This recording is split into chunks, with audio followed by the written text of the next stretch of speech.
É. Boa noite, meus irmãos, minhas irmãs.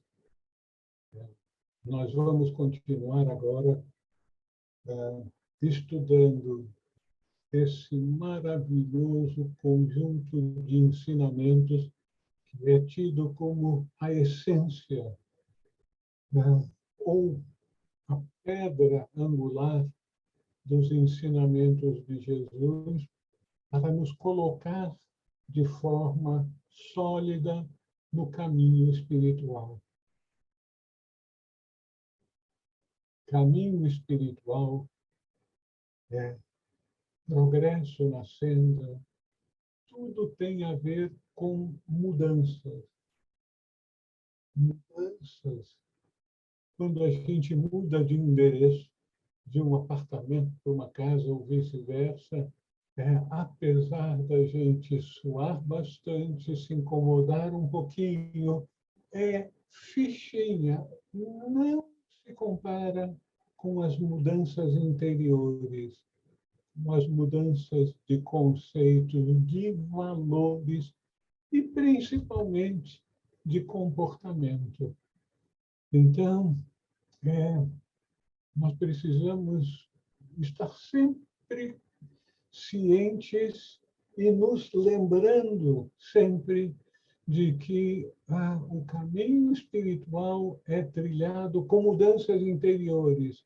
Elas são muito mais importantes do que as leituras, os estudos e todo o esforço que nós fazemos para amealhar mais informações.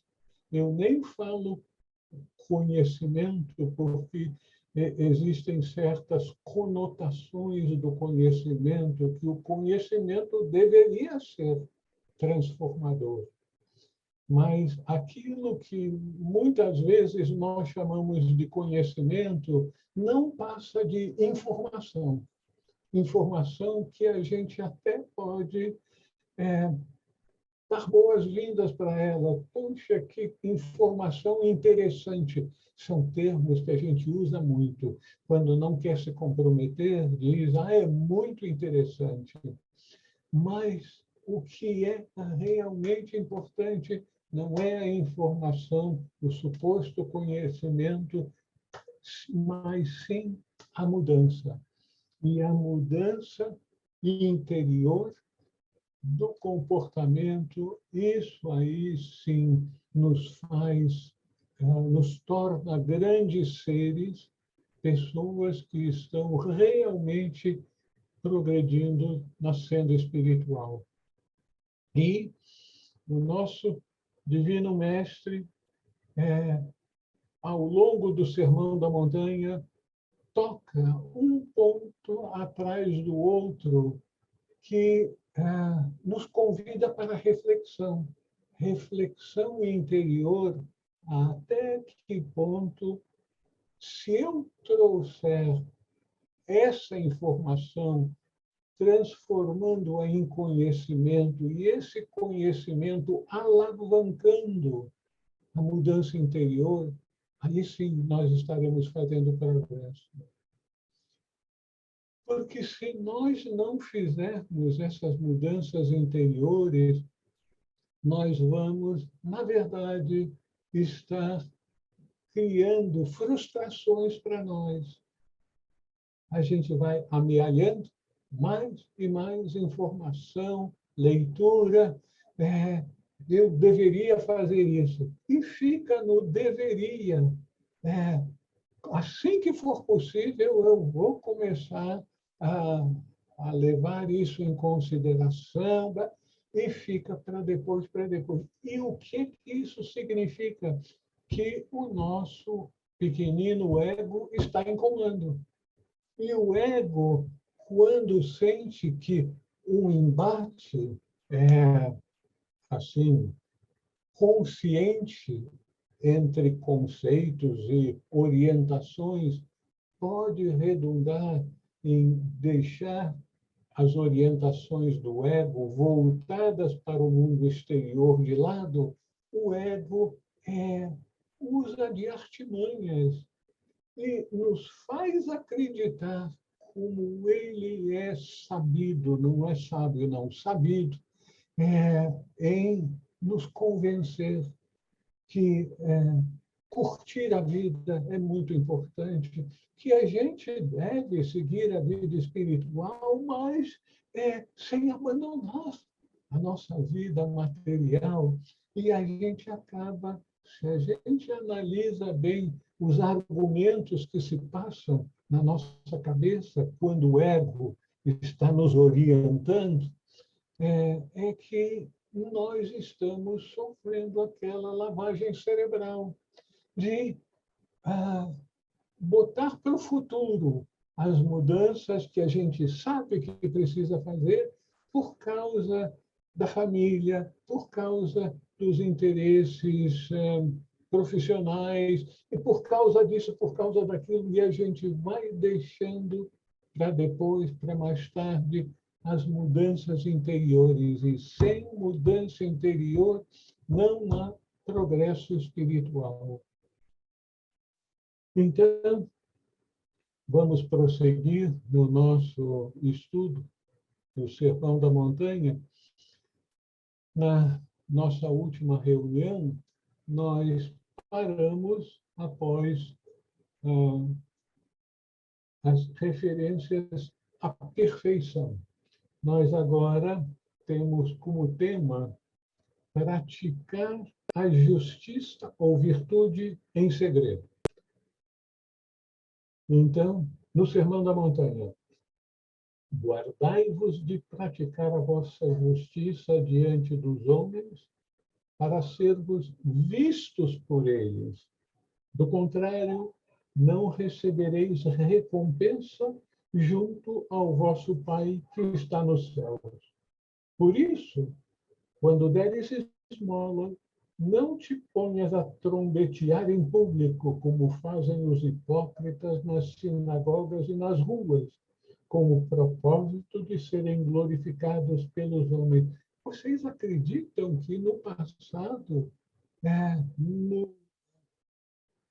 em Israel, muitos dos importantes faziam isso, anunciavam que iam distribuir esmolas, e as pessoas juntavam-se para receber o seu quinhãozinho e falavam: o fulano de tal está chegando, ele é muito generoso, ele vai lançar dinheiro para a esquerda e para a direita. Então, Jesus dizendo: quando deres esmolas, não te ponhas a trombetear em público, como fazem os hipócritas nas sinagogas e nas ruas, com o propósito de serem glorificados pelos homens.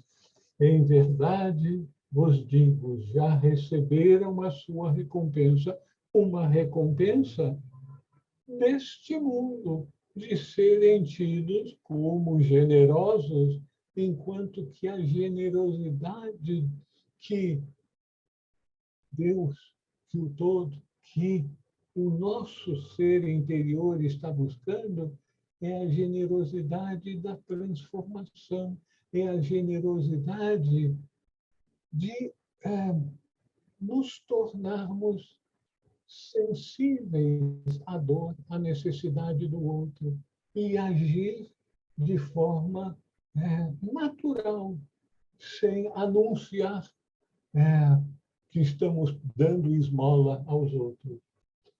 Tu, porém, quando deres esmola, não saiba a tua mão esquerda o que faz a tua direita, para que a tua esmola fique em segredo, e o teu Pai que vê no segredo te recompensará.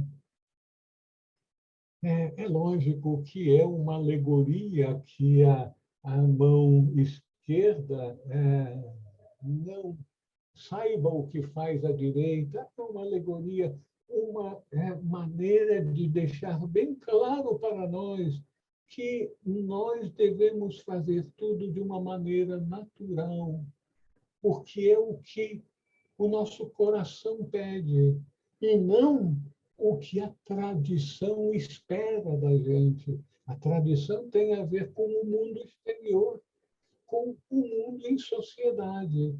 E vida espiritual não tem a ver com parâmetros, com indicadores da sociedade, mas sim com os indicadores da transformação interior, daquilo que nós sentimos mais do que qualquer outra coisa, que é necessário para entrarmos em sintonia com os nossos irmãos, que são outras expressões divinas, como cada um de nós é.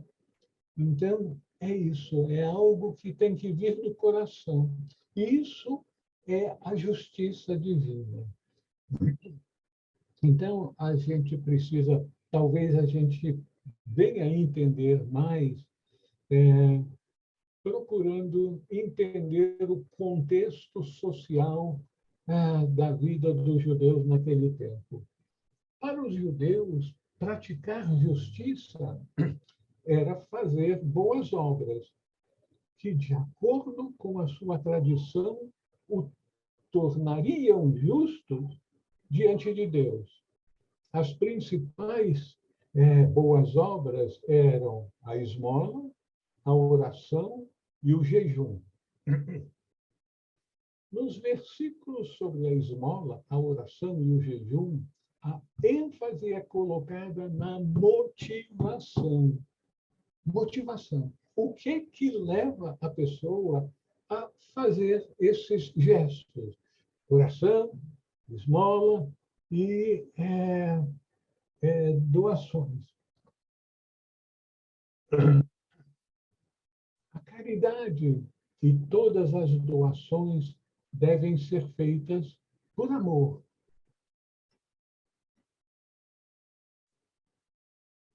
Para ajudar os que necessitam.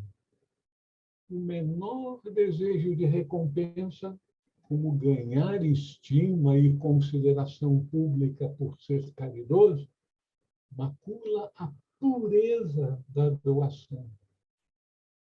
Jesus enfatiza várias vezes a importância de praticar boas obras em segredo, sem alardear, sem que os outros saibam. Esse preceito não tem um caráter meramente ético. As suas raízes são metafísicas.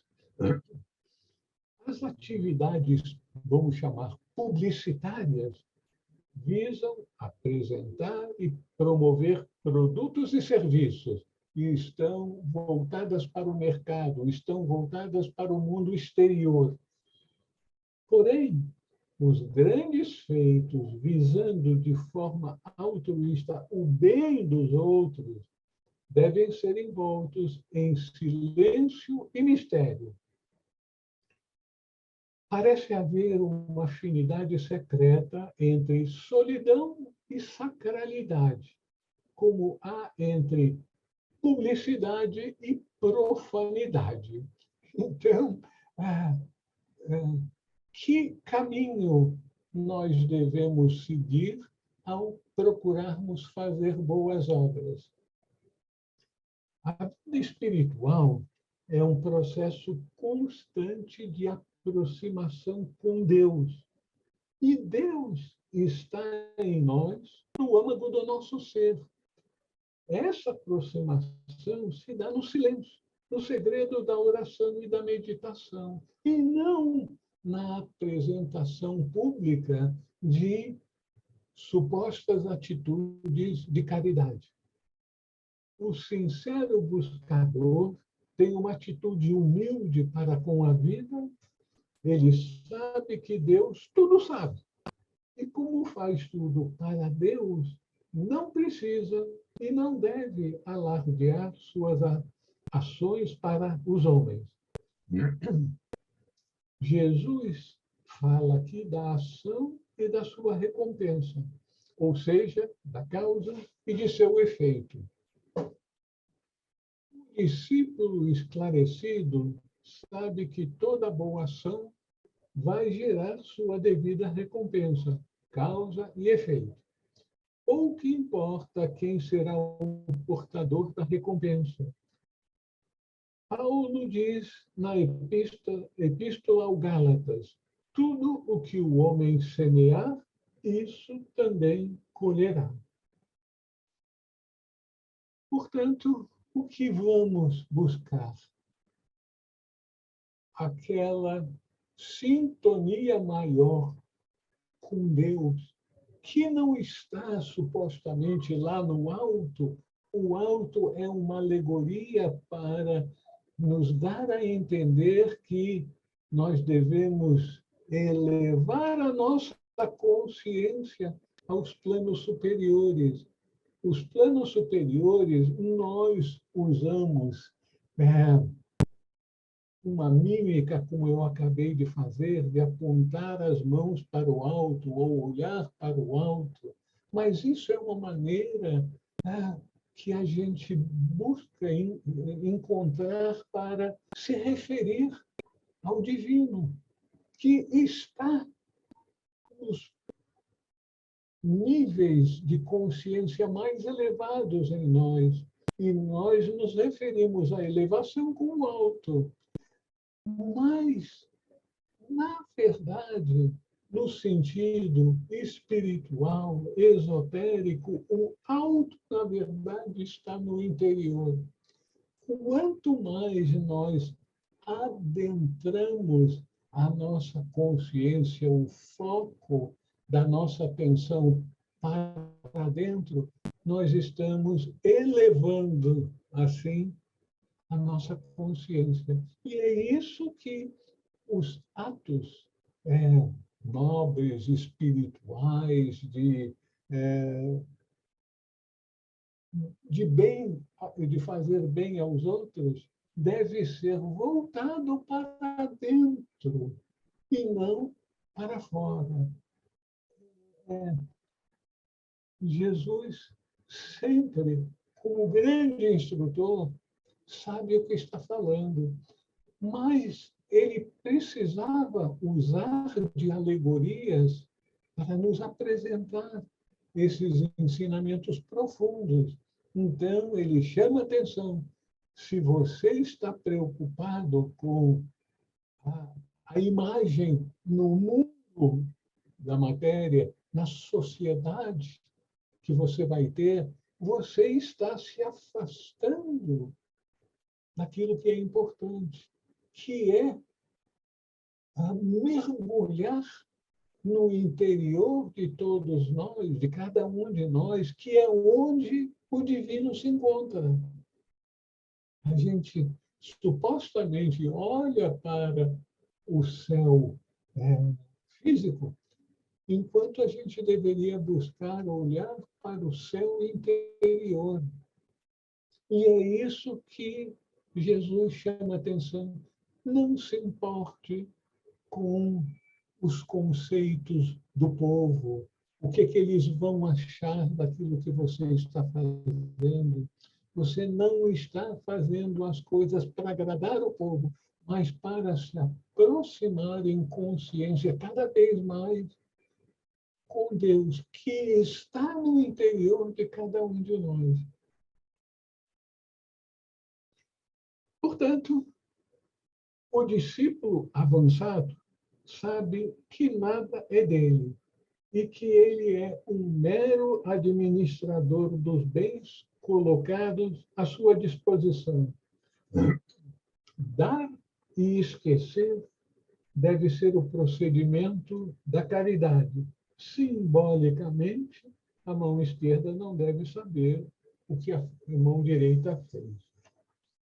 Essas palavras sugerem que não devemos estar preocupados se nossas boas ações serão reconhecidas para termos alguma recompensa.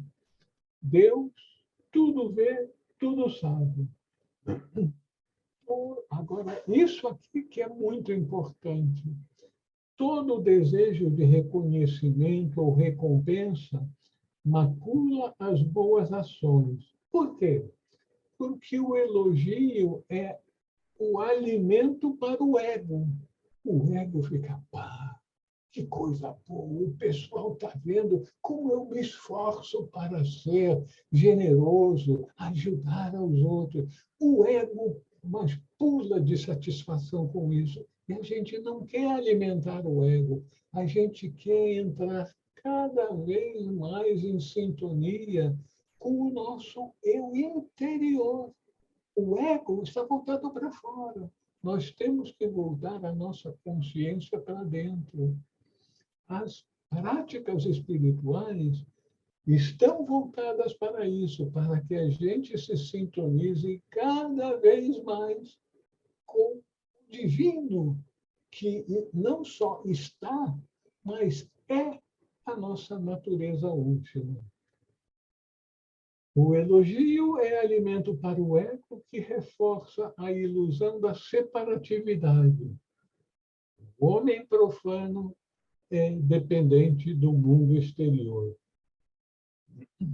Vocês gostariam de fazer alguma observação ou pergunta a respeito desse tema antes de passarmos para o próximo? Elisa, por favor. Raul, só retoma ali essa última frase em que o senhor falou, o elogio é... O elogio é alimento para o ego. Então, quanto mais a gente busca elogio, mais o ego. Pô, tá vendo? Eu sou bacana mesmo, eu estou cada vez mais me iluminando. Então, você vê, o elogio que a gente recebe dos outros tende a alimentar, fortalecer o ego, que nos aprisiona na busca do mundo exterior. Enquanto que sermos retraídos, silenciosos, fazermos o melhor possível sem alardear para o público, isso aí vai fortalecer a nossa orientação para dentro e não aquela ser massagearmos o ego. Pô, que bacana, eu gostei muito daquilo que você fez, daquilo que você falou. Você está tendo grandes dificuldades. Pois não, Elisa? Mas no caso, assim, é uma pergunta assim banal, né? Mas no caso de crianças, né, que o pessoal fala muito, elogie a criança, ou pelo menos tente ver os lados positivos da criança e vai elogiando ela para que ela se supere, porque a gente sabe, né? Todo mundo aqui já foi criança, tem lá os nossos traumas de infância, né? Que o pessoal, assim, desmerecia, sua burra, não sabe fazer isso, aquilo. E agora que o senhor falou essa frase, me veio assim, poxa, mas se tem que, de certa forma, né, se devesse elogiar, no caso de uma criança, para ela tentar transcender aquilo que não está tão bom, ou buscar se ajudar, né? Não estaria tendo conflito com a questão de elogiar e, ao mesmo tempo, a criança já ir desenvolvendo um ego já em tenra idade? Não sei se eu estou falando algo sem nexo agora, mas me veio isso. Muito pelo contrário, a sua observação foi extremamente útil. As crianças estão buscando a orientação de vida. Os pais inteligentes vão reforçar as orientações positivas, elogiando-as. A criança vai e arruma a bagunça do seu quarto. Acho que quem é mãe e pai sabe a respeito de bagunça no quarto das crianças, né? Então, elogie a criança por ter arrumado os seus brinquedinhos, as suas coisas, e elogia quando tem bons modos à mesa, quando ajuda os seus coleguinhas, os seus irmãos. Todos esses comportamentos precisam ser reforçados para que a criança passe a seguir aquele tipo de caminho e consolide em si a tendência a um comportamento louvável, mas louvável no sentido de ser bom para ele e para a sociedade. Porém, querida, nós estamos falando de elogiar as crianças. Nós já passamos um pouquinho da idade das crianças. E o elogio já para o adulto começa a fortalecer o ego. Nas crianças, fortalece um caminho. Então, eu estou fazendo a coisa certa. Quando é que o elogio deve ser terminado? Nunca. Nós, na sociedade, devemos ser dispensadores de coisas boas, de palavras que tornem o dia das pessoas agradável. Quando você vai fazer uma compra e você está numa loja, pergunta para a vendedora: onde é que eu encontro isso? O que é o melhor? Aí ela diz: muito obrigado. Ou você dizer: tá bom. Não, você vai agradecer gentilmente. Nós precisamos ter a atitude de dispensadores do bem, da alegria, da paz, da harmonia. Então, elogio nós devemos fazer sinceros. Tá? Esqueci de enfatizar isso. O elogio deve ser sincero sobre coisas verdadeiras.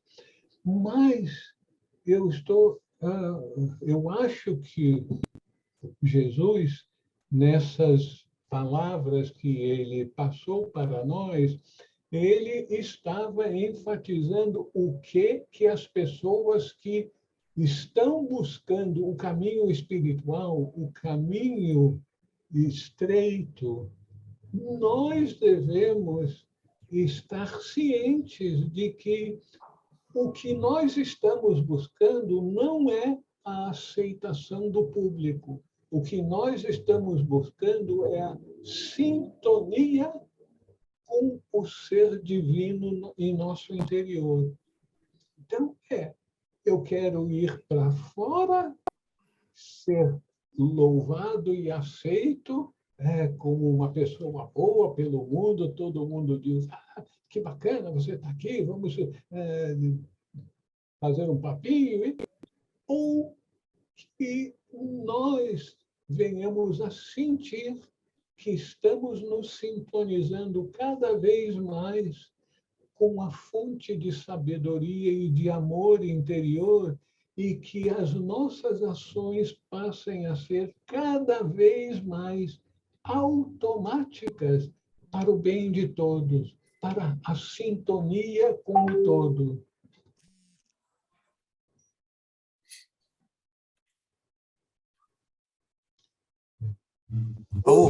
Hoje você conseguiu falar antes do Dorival, mas ele está em segundo lugar. Espera um pouquinho. Não, mas tem às vezes as outras pessoas aí, senão eu tomo a frente, aí não pode, né? Pois não, meu caro, desculpe. Não, mas então pode ser, né? Me chamou a atenção assim, né? A aproximação com Deus é feita pelo silêncio e meditação. Me lembrou assim, no tempo de Jesus, já havia prática de meditação? Que bom que você perguntou. Você vai estar adiantando o tema. Nós vamos lidar com isso daqui a pouco, mas só para deixar bem claro, as práticas meditativas são milenares, porque são as práticas da vida espiritual verdadeira. A vida espiritual verdadeira é voltada para a sintonia com o divino, o divino está dentro de cada um de nós, assim como está em todas as partes. Então, na vida espiritual, a menos que nós nos voltemos para o interior, para essa sintonia com o divino interior, o nosso progresso vai ser muito lento. Então, já havia, Jesus dá algumas dicas, nós vamos ver isso daqui a pouco, mas sim, já havia, era ensinada para os discípulos mais avançados, práticas meditativas avançadas. E, infelizmente, com o passar do tempo, essas práticas foram, como que esquecidas, foram minimizadas pela Igreja e aquilo de profundo, de verdadeiro, de transformador foi colocado em segundo lugar. Mas nós vamos voltar para esse ponto importantíssimo que você levantou, Dorival. Obrigado. Ok. Obrigado, hein? Dilceia, por favor. Namastê. Boa noite, querida. Namastê. Namastê, você também. Graças a Deus. Complementando o pensamento que o senhor apontou sobre o ego, né, sobre o elogio, sobre eu gostaria de trazer aqui uma reflexão que me ocorreu, visto que o elogio, me corrija se eu estiver errada, ele não só para as crianças, né, mas eu acho que de modo geral, assim, quando você está tentando levantar o astral de alguém, tentar fazer com que a pessoa acredite em si mesma, né? A pessoa tenha uma autoconfiança. Eu acho que sempre palavras de incentivo acabam contribuindo para o bem-estar e para a realização pessoal mesmo. Eu acho que o tênue fio da navalha é onde ele começa a entrar num daqueles 7 pecados capitais, né? Você, que seria a vaidade, né? A vaidade é um dos piores, né? Depois. Então, todos esses 7 pecados, a vaidade, o orgulho, a gula, né? Você vai dizer que a pessoa não deve comer, que a pessoa, né, não deve saborear algo que lhe faça bem, que lhe traga um bem-estar, é justamente quando passa desse tênue limite onde deixa de ser uma ação de incentivo para se transformar em pecado. Lembrando que pecado é ignorância, né, professor? Tudo bem, já aprendi a lição. Mas a ignorância as 7 ignorâncias capitais, então. E eu acho que é bem por aí. Se você faz ou recebe um elogio e entende que isso seja até um reconhecimento ou até um incentivo para você continuar no caminho que você, né, pretende se elevar, pretende se tornar uma pessoa melhor, fazer alguma ação benéfica para alguém, então você deve receber esse elogio com gratidão, mas nunca permitir que ele vá exacerbar, né, no seu sentimento para virar uma vaidade, para virar um dos 7 pecados capitais, por aí. Muito bem. Dilceia, eu concordo inteiramente com tudo aquilo que você disse, e é exatamente aquilo que estávamos falando antes, quando a Elisa chamou a atenção da importância do elogio para com as crianças, porque a gente precisa orientá-las no caminho. Quando fazem a coisa certa, o elogio é muito útil para consolidar uma atitude construtiva nas crianças.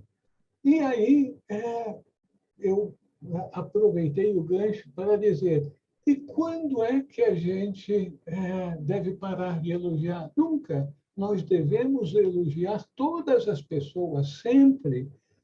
Mas, minha irmã, a gente tem que ver que o nosso comportamento general, usual para com as pessoas é uma coisa. Aquilo que os buscadores espirituais estão buscando é sintonia interior e não o agrado da multidão, do público. Então, de parte daquele que está buscando o progresso espiritual, ele não deve estar promovendo e facilitando as pessoas a fazerem elogios a ele. Ele deve buscar a sintonia interior, fazer tudo aquilo que ele sabe no seu coração que deve ser feito de forma natural. Aquilo é a coisa que tem que ser feita. Cada vez mais, à medida que a gente vai progredindo na senda espiritual, a gente sabe em nosso coração aquilo que a gente deve fazer nessa circunstância, naquela circunstância. E a gente faz porque a gente sabe que aquilo deve ser feito, e não para receber elogios. Então, Então, é bem por... Desculpe. Exatamente, mas em outras palavras, nós estamos falando a mesma coisa. É assim, não é o problema não é você receber o elogio, é o que você vai fazer com ele.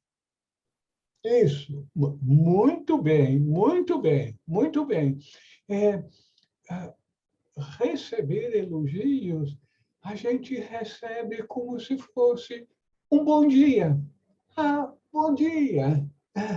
Então, com naturalidade, sem deixar que aquilo venha alimentar o ego. A gente tem que abandonar todos esses penduricalhos do ego e viver cada vez mais na simplicidade da alma. Todos nós aqui somos divinos, seres divinos. Então, o que adianta elogiar um divino por outro divino? Isso aí é o natural. Nós todos somos divinos. Ainda não conseguimos manifestar a plenitude de Cristo em nós no mundo exterior. Então, quanto mais nós aceitamos a naturalidade de nossa divindade, nós não precisamos de reforço dos outros, do exterior, para que a gente venha a saber quem nós realmente somos. Minha irmã, todos nós devemos estar cientes de que espiritualidade é sutilidade. Então, elogio, sim, a gente deve elogiar os outros, mas a gente não deve buscar elogios para nós.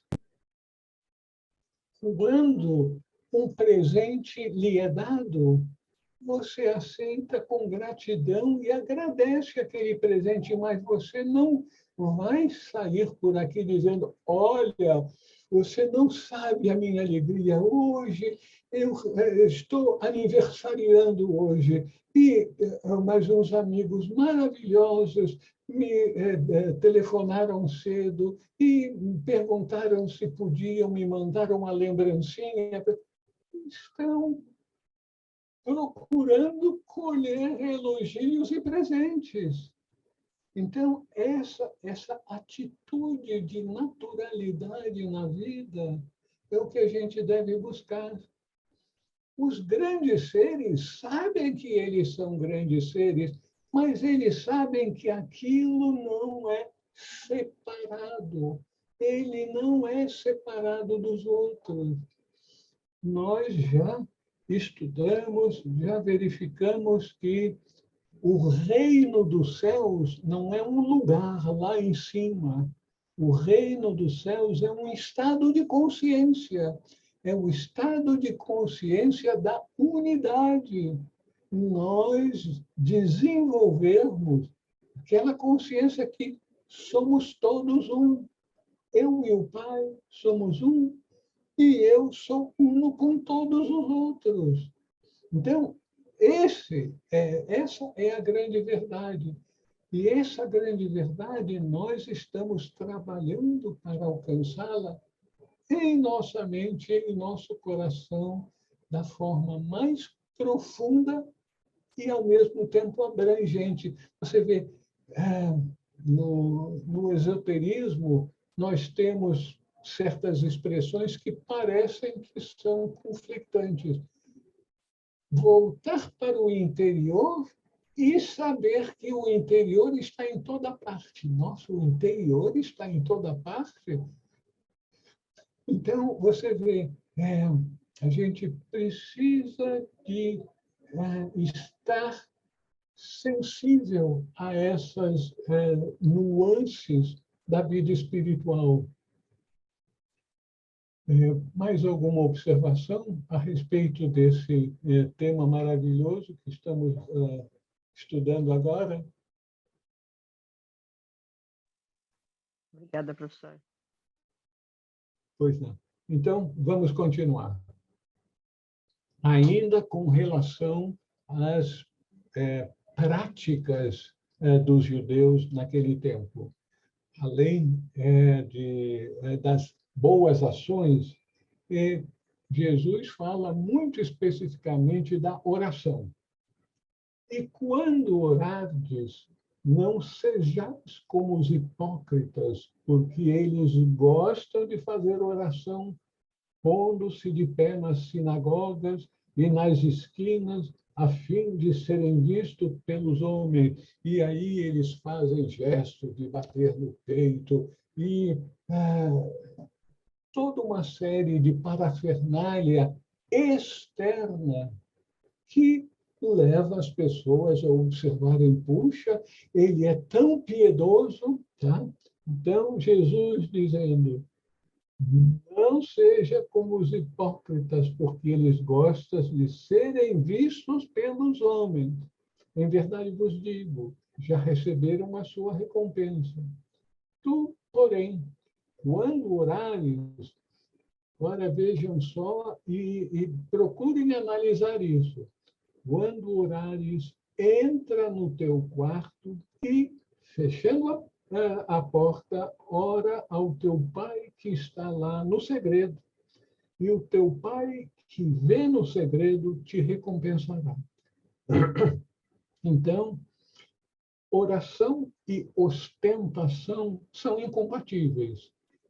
Oração está buscando trazer a consciência para o interior. Ostentação, que seja a nossa consciência seja compartilhada com o exterior.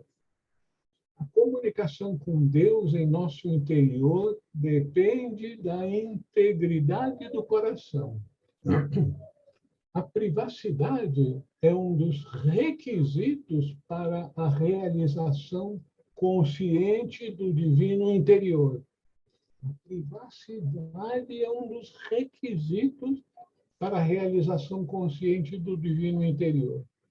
Isso é necessário, não só para nos livrarmos da ostentação, mas também para liberar a mente das influências e distrações externas.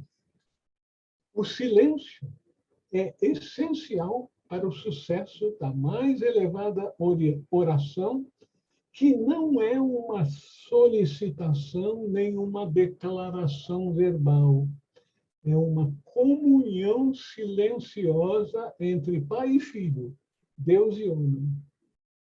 Precisamos nos lembrar sempre que a linguagem bíblica é alegórica. A recomendação de entrarmos em nosso quarto, fechar a porta e orar em segredo não se referem ao ambiente físico, mas sim a uma atitude de interiorização. Por quê?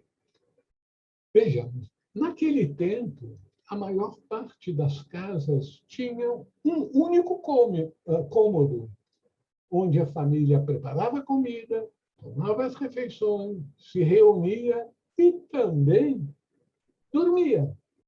Então, como é que ia entrar no seu quarto se não havia quarto? Só havia um cômodo, a maior parte das casas. Então, é óbvio, para aquele que tem olhos para ver, que Jesus estava recomendando entrarmos em nosso quarto e fecharmos a porta, referia-se a uma atitude de interiorização.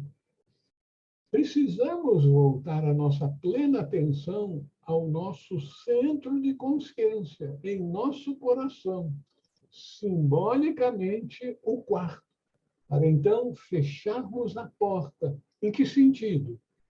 Tirarmos nossa atenção do mundo exterior, para que possamos entrar em silêncio ou em segredo, como era a expressão naquele tempo, para só então meditarmos. Então, Jesus está nos ensinando, e isso aí tem a ver com aquilo que o Dorival perguntou a respeito da meditação. Jesus nos orienta, sem falar a palavra meditação, que a gente deve buscar a interiorização da consciência, desligar do mundo exterior. A mera repetição de palavras, de orações, não provocará essa consumação ou recompensa do Pai que vê em segredo. Ainda que as orações verbais de aspiração e de adoração possam servir para preparar o caminho, mas depois o silêncio deve prevalecer. A tradição cristã praticou a oração do silêncio, como era chamada a meditação nos primeiros tempos. Diz a tradição cristã, vamos dizer assim, que essa tradição da oração em silêncio, da meditação, foi ensinada por Jesus e era praticada mais tarde pelos assim chamados padres do deserto, aqueles que, cientes das distrações do mundo exterior nas cidades, buscavam se afastar dessas distrações da cidade, indo para o deserto. Mais tarde, essa prática parece ter sido esquecida e só foi resgatada uns 13, 14 séculos depois, no século XIV, por um autor anônimo, provavelmente um monge, que escreveu uma obra que revolucionou as práticas e o pensamento nos mosteiros daquela época, com um título muito esquisito. O título da obra dele foi A Nuvem do Não Saber. A Nuvem do Não Saber. Esse livrinho traduzido está disponível. Vocês me perdoem um segundo.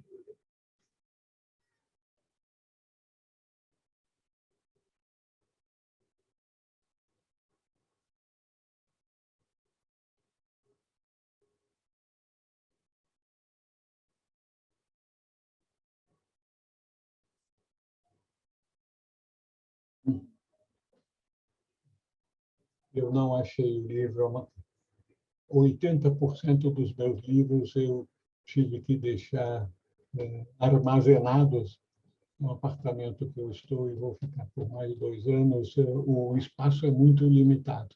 Então, eu não encontrei a obra, mas esse livrinho está disponível com esse título, A Nuvem do Não Saber. Atualmente,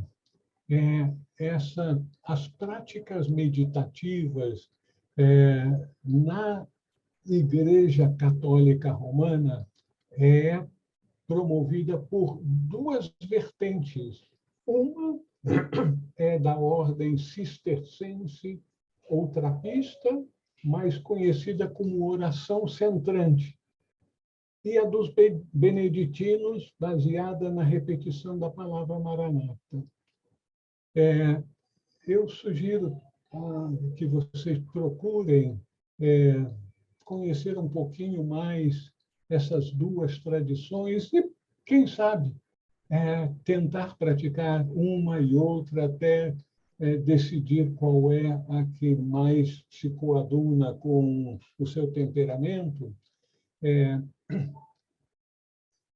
Nos meus livros, o Poder Transformador do Cristianismo Primitivo e os Ensinamentos de Jesus e a Tradição Esotérica Cristã, eu falo, apresento em mais detalhes essas 2 vertentes de meditação.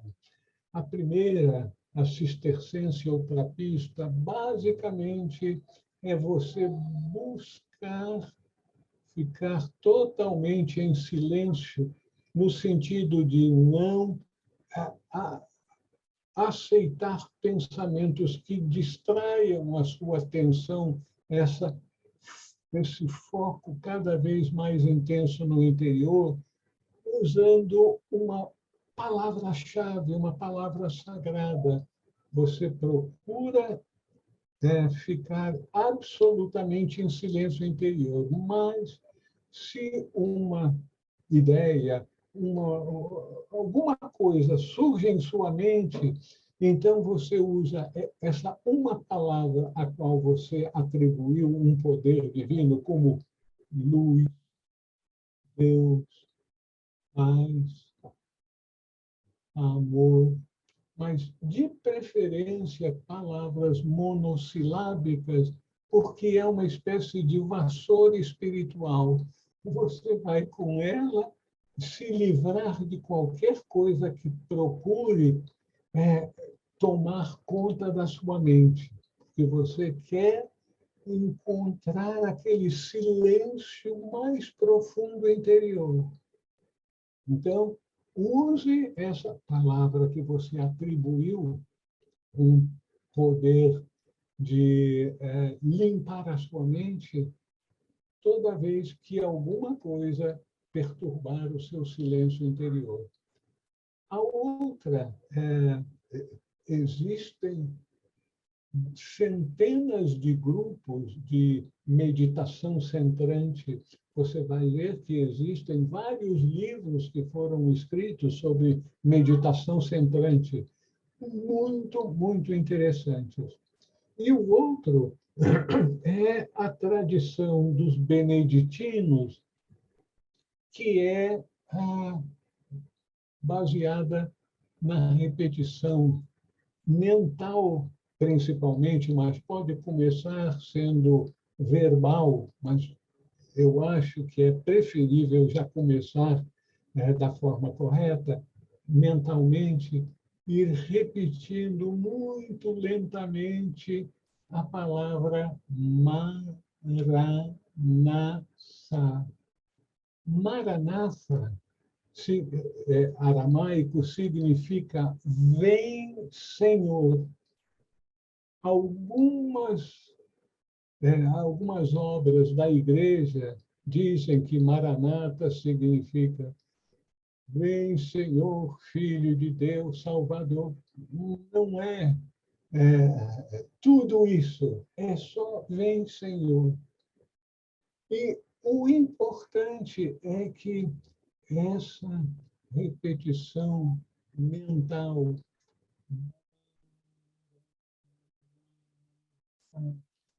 vai como que embalando a nossa mente uma vibração conducente ao interior.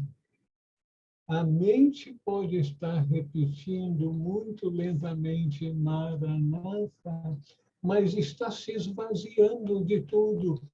E, no fundo, a gente está pedindo para que o Senhor venha à nossa consciência.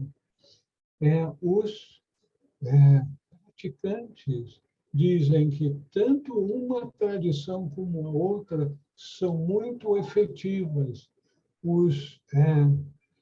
Essas ordens monásticas são muito dedicadas a divulgar essas práticas e, de tempos em tempos, fazem seminários de alguns dias e que são muito úteis para aqueles que estão buscando vamos dizer, uma fórmula cristã para a meditação. Vocês gostariam de fazer alguma pergunta ou observação?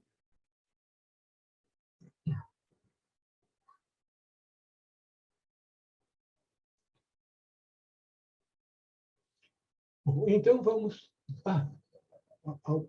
Alguém quer falar alguma coisa?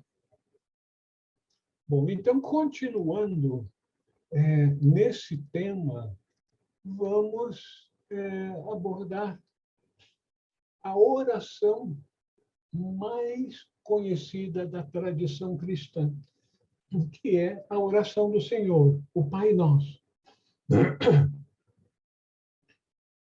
Jesus fala: nas vossas orações não useis de vãs repetições como os gentios, porque imaginam que é pelo palavreado excessivo que serão ouvidos.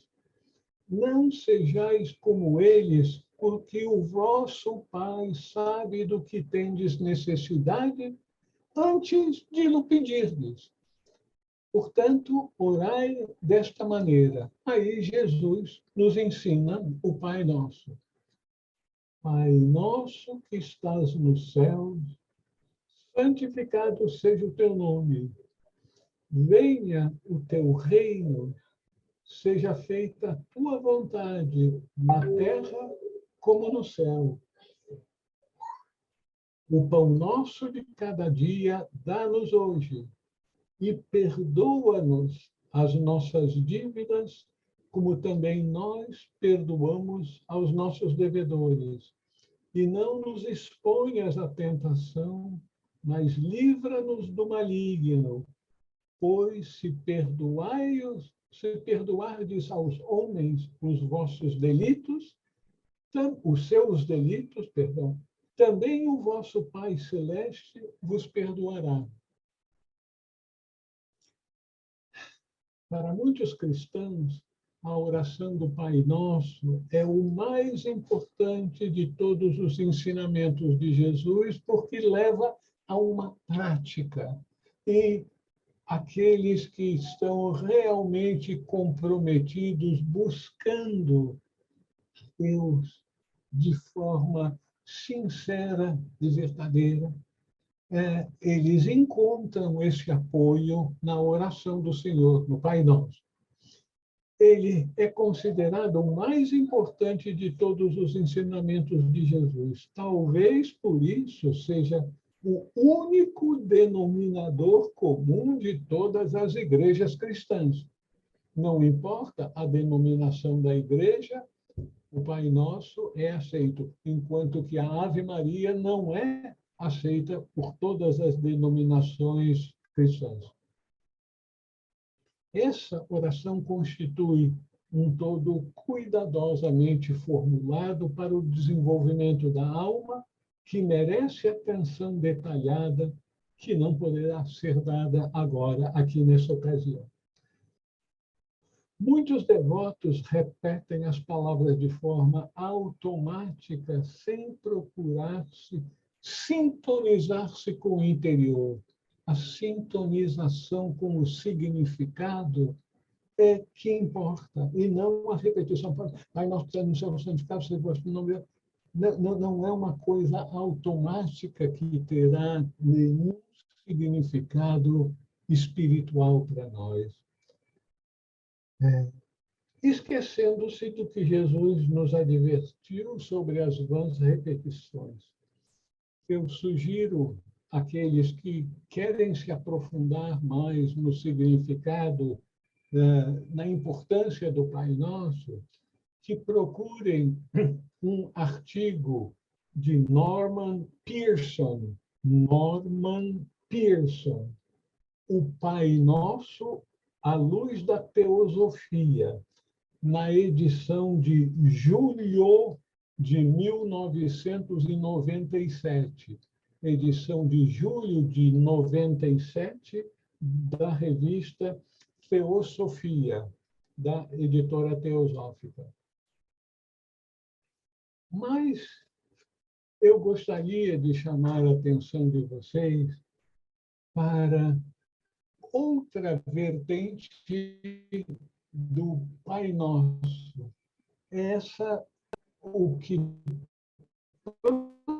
provavelmente foi a vertente original, porque foi em aramaico. E Jesus, na maior parte do tempo,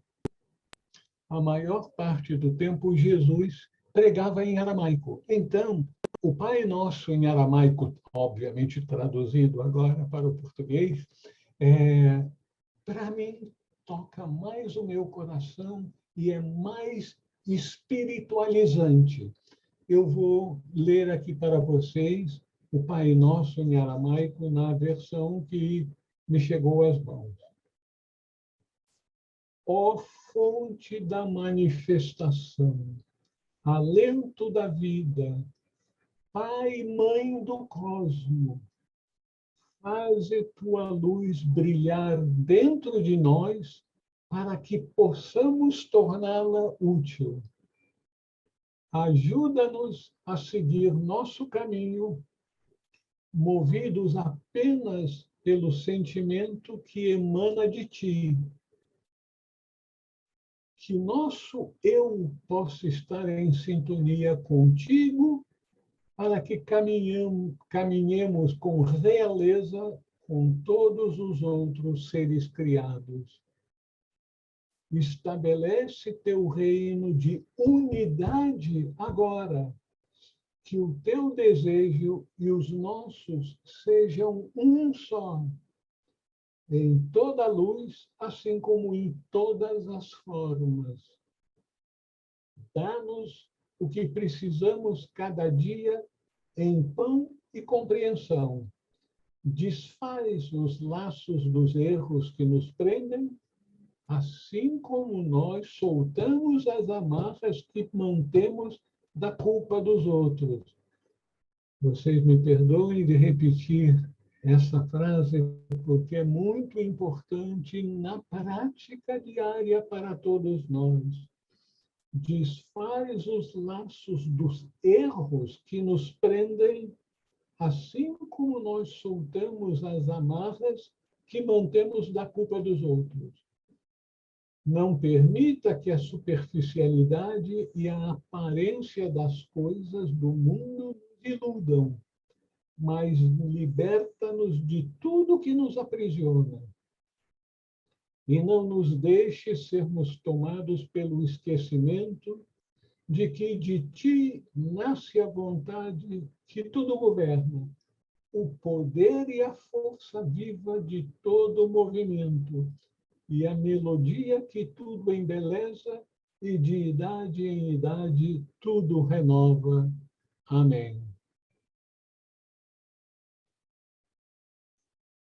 Eu fico até sem respiração quando entoo o Pai Nosso na sua original em aramaico.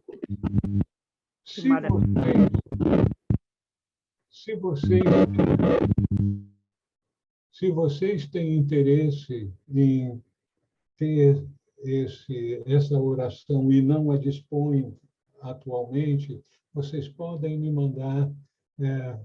Talvez o melhor é um e-mail, porque eu vou passar para vocês por e-mail, ou mesmo por uma mensagem de WhatsApp, e eu certamente terei muita alegria de compartilhar isso. E em algumas páginas, não só a oração, como também algumas considerações sobre ela. Eu sinto que essa vertente é mais abrangente e mais tocante do que a vertente que nós temos de uma tradução para o latim com adaptações mais tarde. Eu, sinceramente, sinto que o original que nos foi ensinado por Jesus é esse, muito mais abrangente e tocante. Vocês gostariam de fazer algum comentário?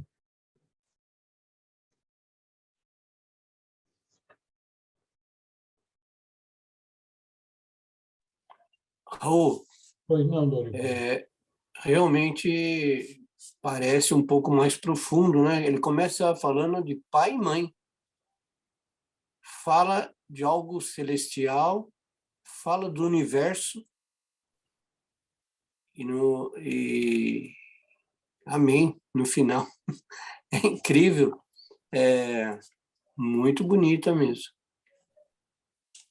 Eu vou mandar um e-mail para o senhor para que possa receber isso aí. Vai ser um grande importante para mim. É verdade. Você vê, Dorival, nós aprendemos que o processo da manifestação do universo foi feito por meio de pares de opostos. Então, luz e trevas, frio e calor, pai e mãe. Consequentemente, o divino tem funções paternas e maternas. Então, a gente pode pensar, e é o que eu tendo a fazer, em pai espírito, mãe natureza.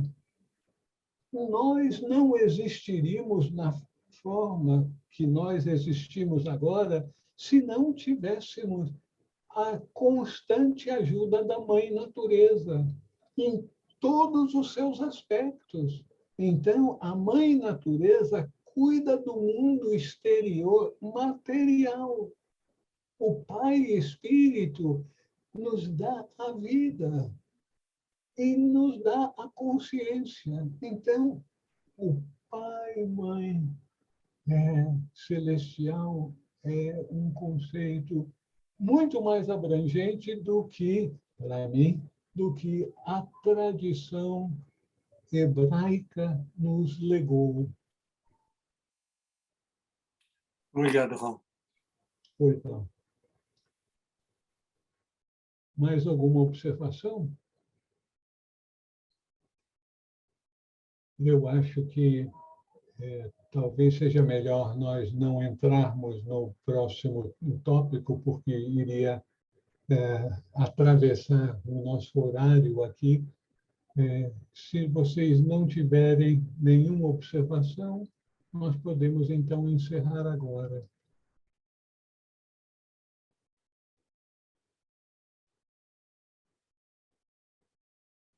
Então, eu agradeço a presença de todos. Fico muito feliz em sentir a sinceridade, a profundidade desse anseio de cada um, porque é isso que faz a diferença. É o nosso engajamento, é aquela vibração interior que nos impele nessa busca, nesse comprometimento conosco mesmo, a voltarmos para o interior, darmos uma pausazinha nos interesses externos da vida, que são muitos, né? E demos essa pausa e agora vamos voltar para dentro, vamos voltar para o divino que está em nós, em todas as suas formas. E quando nós fazemos isso, sinceramente, nós estamos nos sintonizando com o divino em nós, que é, entre outras coisas, luz de conhecimento e sabedoria, que é amor, que é poder. Então, essa sintonia com o interior em nós, com o divino em nós, vai nos dar muita força para seguirmos no caminho apertado.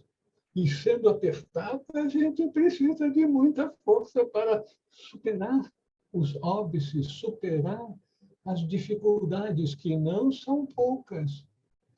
Muitas pessoas, eu ouso dizer que todos nós já trilhamos esse caminho no passado e não tivemos a determinação suficiente para nos levar a degraus mais elevados de consciência.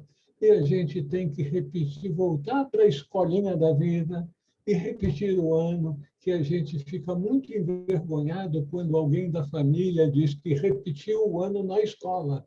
Mas todos nós já repetimos o ano na escola da vida, porque o aprendizado da vida espiritual demanda muita determinação, muito dever de casa. Que dever de casa é esse de copiar do livro? Não, o dever de casa é interiorizarmos a nossa consciência, buscarmos a força que já existe dentro de nós, mas nós fomos acostumados a buscar fora.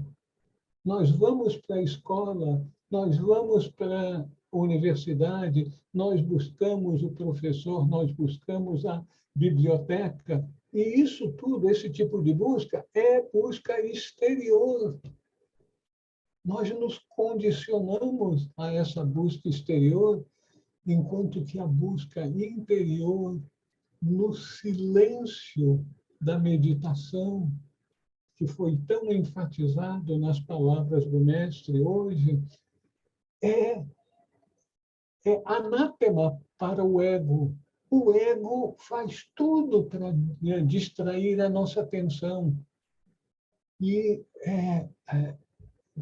determinação é uma das palavras, um dos conceitos mais importantes na vida espiritual em geral, porque a gente vai tropeçar muitas vezes, vai ter muito chamado do ego. Olha que coisa bacana isso, vamos para aquele show, vamos fazer isso, vamos fazer aquilo. Fazer no mundo exterior. Enquanto que a vida espiritual é uma chamada para experiências interiores. Por isso que a gente precisa de muita determinação, para a gente não precisar repetir o ano outra vez. Porque nós todos vamos ser perfeitos como o Pai que está no céu é perfeito, porque Ele está em nós. Ele não está fora. Ele está em nosso interior e a nossa missão nesse mundo é manifestar aquilo que nós já somos, mas está abafado. Por quem? Pelo ego. Então, preciso muita força e determinação para voltarmos para o interior, fazermos aquilo que as mulheres fazem muito melhor do que os homens, faxina. Mas a faxina interior, a faxina exterior pode ser chata, mas é fácil de fazer. A faxina interior daquilo que tem uma vibração deletéria na nossa consciência, é isso que a gente precisa fazer. Meus irmãos, minhas irmãs, uma boa noite. Até a nossa próxima reunião. Fiquem em paz com Deus, com muita luz e muita determinação. Boa noite. Obrigada, Raul. Obrigada. Boa noite a todos. Boa noite a todos. Tchau. Tchau. Bom final de semana. Para vocês também. Tchau, tchau. Tchau.